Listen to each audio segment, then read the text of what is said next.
listening to the IELTS podcast. Learn from tutors and ex-examiners who are masters of IELTS preparation. Your host, Ben Worthington. Hello there, IELTS podcast listeners. In this interview, we are talking with Wen, one of my former private students, who is now in Canada and succeeded with a lot of tenacity, determination, and intelligence. She succeeded with her goals, and she's going to share her story with us today. So welcome to the interview. Welcome to the tutorial or the podcast, whatever you want to call it. Wen, could you just give us this is Wen. A few words about yourself, like introduce yourself, tell us why you're taking the IELTS. Or why you were taking the IELTS. Okay, yes, I am I'm from China and I used to work as a language teacher, but my major was in Russia.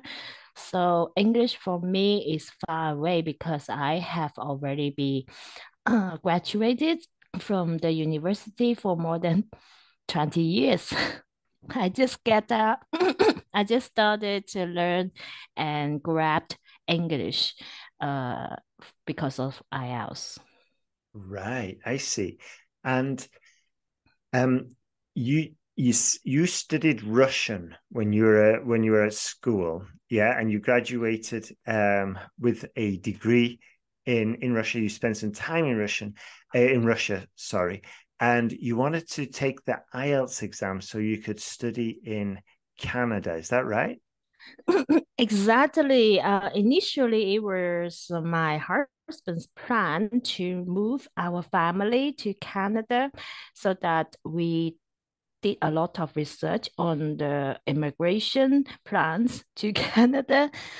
And I found that IELTS will be is the most important things in the moving family to Canada. And then I get the offer from my university.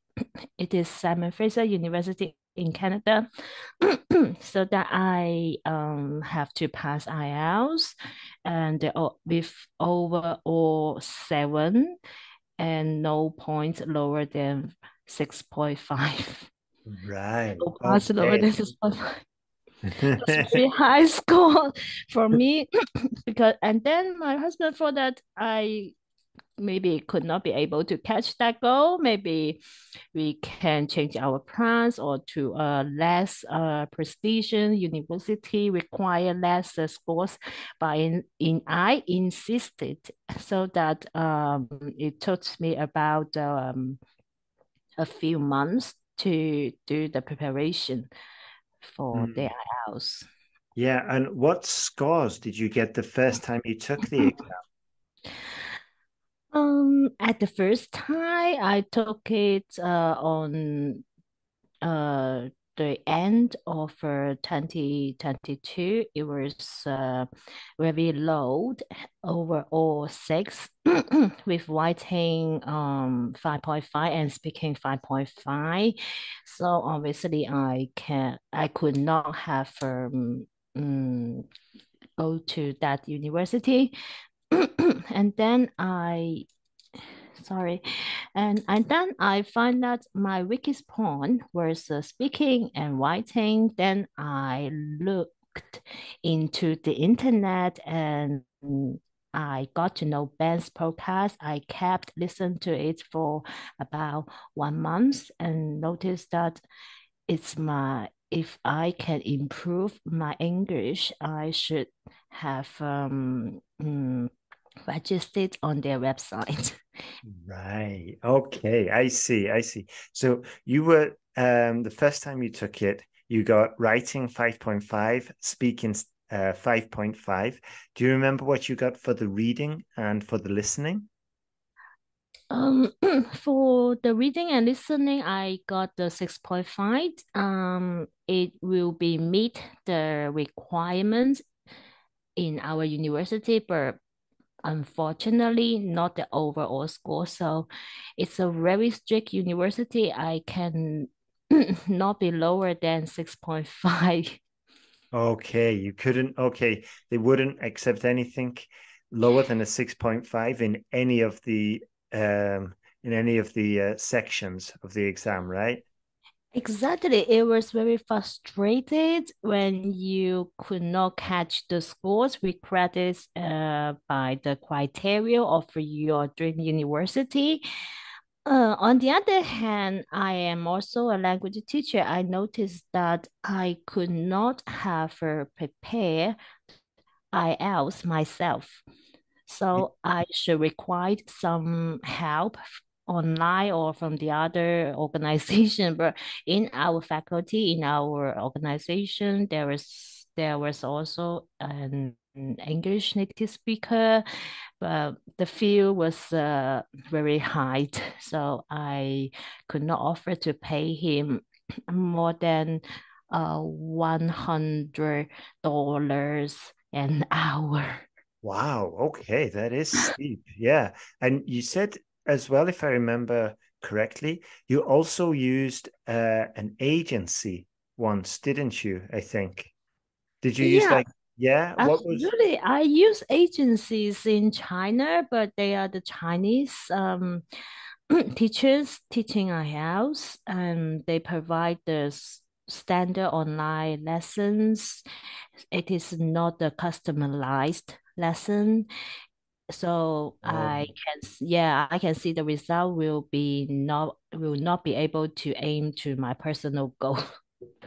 right. I see. Interesting. And they Okay. also focus on taking IELTS with skills, examine skills. But if I cannot improve English overall, then I have to use the um, other agencies. I've acquired a lot of them, but Chinese people cannot tell what you really can improve yourself and what are the mistake, what were the mistake, what could you improve yourself. Right. Okay. Understood. Now, at what point did you decide to work with me? Like, and what doubts or concerns did you have before we started working together? And while we worked together, I listened to your podcast.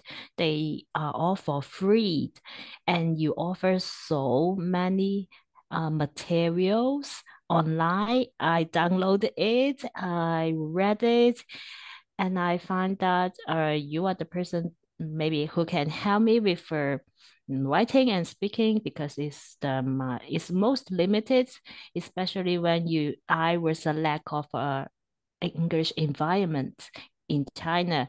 So I add you and I joined your group in WeChat and add you in WeChat. Then we talked with each other. Mhm. Yeah, I remember actually. Yeah, I was quite Oh, active. I should get back onto WeChat. I haven't been on it for a while. But I remember we had quite a few breakthroughs, like some real leaps in your improvement. Do you remember any breakthroughs that we had together? yes, we experienced a lot. We experienced the lockdowns in China. Everybody remembered that, Mhm. and the World Cup in I think in Qatar, a lot of other things. But I really seriously learned English and prepare for IELTS in 3 months soon after my son was settled to the kindergarten. My son was 4 years old then, and during lockdown, we could not be able to manage my studying, my preparation, and with took care of him because he was too small. He kept asking me to do all the housework, cooking, and played with him. It operated a lot of my time, to be seriously. Okay, okay. So one of the breakthroughs that you had was when you had the time to work together to work on your preparation. Yes. When I have some my time, I could not be able to, when I was with my son, I could not be able to spare more times with IELTS. And it totally, let me see, I got the, I took the second time on this year in April. So I've got a great improved in my writing. It was a six, no, seven. It was a brand seven in writing and reading and 7.5 in listening. Mm, And yes, the only limitation was the speaking. I got 6 point, brand six. It band was a six, pity. yeah. Yes, it was a pity. Yeah, yeah, but we still got a good score, a good improvement with the writing, didn't we? I believe. Absolutely, yes. With writings, I was 5.5 initially at the beginning, and then I get 7.5 after a few months. And the most important thing in writing, I think, is strategies. If you were not familiarized with the strategy, with the questions in IELTS exams, it's impossible for you to improve you so Yeah. so well. Yeah, that's super. That's very, very true. And now just to move on to the speaking, um, was there anything that we covered during our classes that you think may have helped you um, improve your speaking score? Yes, improving my speaking scores is very important because in the Chinese English lessons, you cannot improve it with the minor mistake. They can just listen to your general English. Or if you can speak fluent English, they say, okay, you are good, you are six or you are 6.5.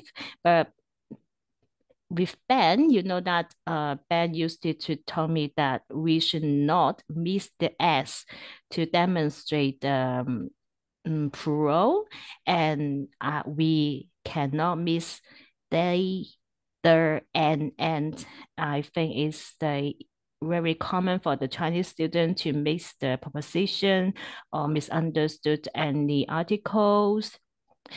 The Mm. minor mistakes, yes, the minor mistakes very important in IELTS exam. Yep, yep, totally, totally. Yeah, I remember actually. I used to make notes during the class, and then we would drill relentlessly some the pronunciation and some of the mistakes just to make sure they didn't happen again. But also we would come back to them um, in the next class and the next class after that. And yeah, it was quite effective. The other thing I wanted to mention was, I mean, one breakthrough I thought we had was when first we managed to get the replies like incredibly accurate based on the tense, uh, based on the question, you could start to respond with the right tense. And we got that to like a level of automaticity, and it was like super fast, super automatic. But then was the expressions of like the and I can notice you still do it now with your normal speech when we started adding the absolutely and the do you remember that? Of course, it's quite common for the Chinese students to be too quiet, and they are less stressful. And Ben helped me to improve this by acting like the Spanish operator, and and because he knows Spanish and other languages, yes, I have been to Italy. I listened to the opera, so I know how they speak. So, but in IELTS, you can just limit yourself. You can feel like you are in the opera. You should express yourself in this way. So change the weight of the standard Chinese tone of communication. Yes, here in Canada, people are speaking also using different tone. They don't speak the Chinese way. They also speak the standard English way. So when you communicate with the locals, you should try to be stressed on or stress on pronunciation and expressions and anything, not so not the way that people usually speak in Chinese. Yeah, absolutely. Yeah, I'll just summarize there because I think it's important. When we were working together, I noticed that when uh, the accuracy in her speech was coming along, was improving a lot, and then what we needed to do was add a little bit more emotion because it wasn't really transferring from Chinese into English. And we added this emotion by learning like the correct intonation. And to learn it, we started exaggerating it at the start. And I would say to when I was like, okay, you've got to imagine you're like a Spaniard or an Italian who have no shame or have no qualms about emotionally expressing themselves. And I actually raised my hand when I said that because just to get in the mood. But Yes, my husband's argued it that why could you speak to me in this way? yeah, but it was really important to bring this element out in the speech because it is one of these aspects of communicating in English. It's a melodic language, and we need to add this emphasis for clarity. And yeah, I had a lot of fun. I think we both did going over this and just practicing it. And I would be like, no, add more emotion when. And we've turned it up. I think we exaggerated it. We had to go over the top just to I think just to like really drum home the message and then tone it back down and make it more natural for the exam. But it was yeah, I had a lot of yeah, I really enjoyed teaching that, and I thought we made a lot of progress there. And now, when just one other thing, is there anything else you'd like to say about the classes that we haven't covered, or that you would like Yes. to share more about? I would like to share more, and because IELTS is quite stressful, was quite stressful. But in the end, I finally meet the scores overall 6.5 with writing six. No, sorry, seven, and speaking 7.5, and it was absolutely improvement for me. It is imaginable if you practice it yourself. I don't know how much time I needed to practice it if I am a self-study. And and for me, moving to Canada is there will be a little time, approximately 3 months or so. I should make the decision whether to accept the offer or not. If I accept the offer, I have to meet the criteria. If I'm not, then I have to find another solution or find the other country. But that's Wow. maybe, yes, I think that may change my life and change my family's life a lot. Yeah. So you had like you was in quite a tricky situation. You had to accept the offer, and then you basically had to promise you were going to get the results, right? Absolutely, for us, if we could not accept the offers in 3 months, then that means the university can cancel the offer so that we could not have been able to access to our dream university. That's a miss that will be missable, and that means that all the effort I have put it into preparations is fake. He's lost. Yeah, it's Yes, I all lost. gone. Yeah. Wow. Yeah, it's incredible challenge, but I admire you. You did really, really well when. And has it been worth it? How is life in Canada? Do you like it? Okay, I would like to share more about our life in Canada a little bit later, but I would like to yes, I would like to say that in this podcast that every student has a only limit time for preparation IELTS. They don't think that you have a year or 6 months it was ahead because I have many students ask me that the strategy of preparing IELTS, in my opinion, there will be no strategies.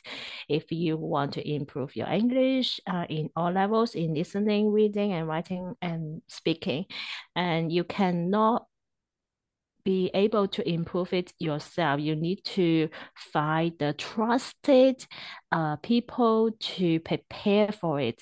And this requires a professional expert and a lot of other minor things like someone who can point out the mistakes you have made previously, and that will be very important to create the English environment for students. Absolutely, yeah, absolutely. So you're saying um, for the best chances of success, you are, and the fastest way to success is to find a professional who can help you, but also put the work in, and also, as you just said, immerse yourself in the language. Is that right? Exactly. You can be uh, analytic. You should analyze a lot of questions on the IELTS by using the tutorials. You send it to us, and so that we can do a lot of practice. And then in your class, we can practice with you because you are a native speaker. You can provide your expert on IELTS, and that will be very important for us. It's very important. Absolutely. Yep. Yep. 100%. 100%. Okay, then, when we are near the end of the interview, is there anything that you would like to say for my last question? Is there anything you would like to say to the listeners who are considering working with IELTS podcast with me, Ben Worthington, at the right now? Okay, in the end of this interview, I would like to say that don't give up, just move on, because IL is a long term, but it can change your life, your family's life, and your everything. So please don't give up. And it's tough now, but you can achieve your goal in the end. Absolutely, yeah, that is a great point. I think another student I was talking with recently, she said something similar, like this is going to change the course of your life, um, and just keep at it, but also like just maintain perspective, just like don't get so immersed into the whole IELTS preparation, maintain perspective. And I think with that perspective, you probably find motivation because you'll be able to sort of like take a step back and think, actually, it is worth spending an entire day on this because in 2 years' time, my life is going to be dramatically different. And it's not just my life. I mean, in your case is a perfect example. It's the life of your family as well, because now you've got the student visa, you can get the rest of your family into Canada as well, can't you? Yes, I can. I can study in my dream university, and my husband can work here. My son can accept the free education in public schools in Canada. So it is totally that I could not have imagined before in China. Right. Yeah. Yeah. Well, Yeah, just I saw just many students from other countries moved it into Canada because they have the similar goal with their families goal, with their personal development, personal career goals. Right. Interesting. And just the final question, I promise. How are you finding the classes at your university? Are they good fun? Are they challenging? And your classmates as well. How are they? I think it will be very challenging at the beginning to listen to the academic classes at the beginning, especially for Chinese students. Because for us, I don't know the other students, but for me, I have already been graduated for many years. Have already forgot what to say and what to write in academically. So Mm. it's very important to take the IELTS. Don't think about the IELTS is stressful. Just think that you are preparing for your step to academic writing and listening.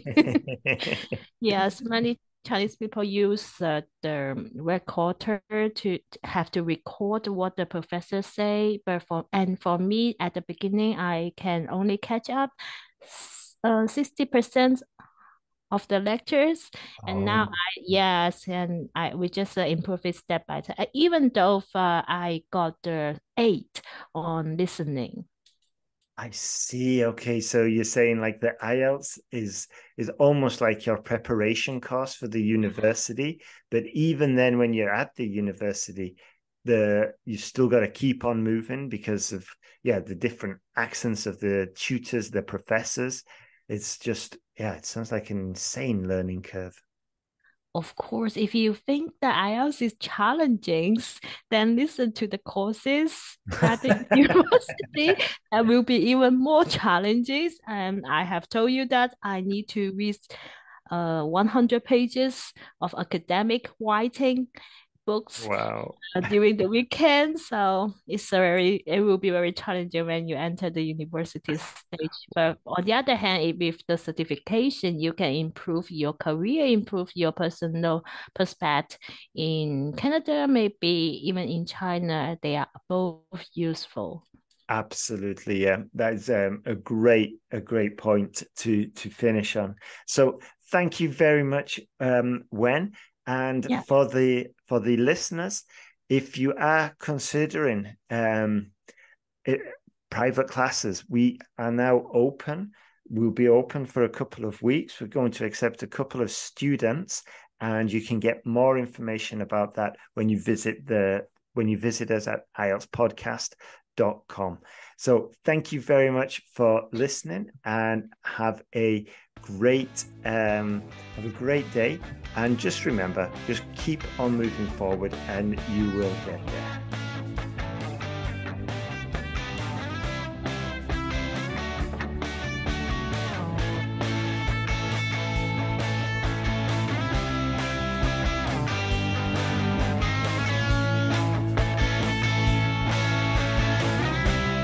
Thanks for listening to IELTSPodcast.com.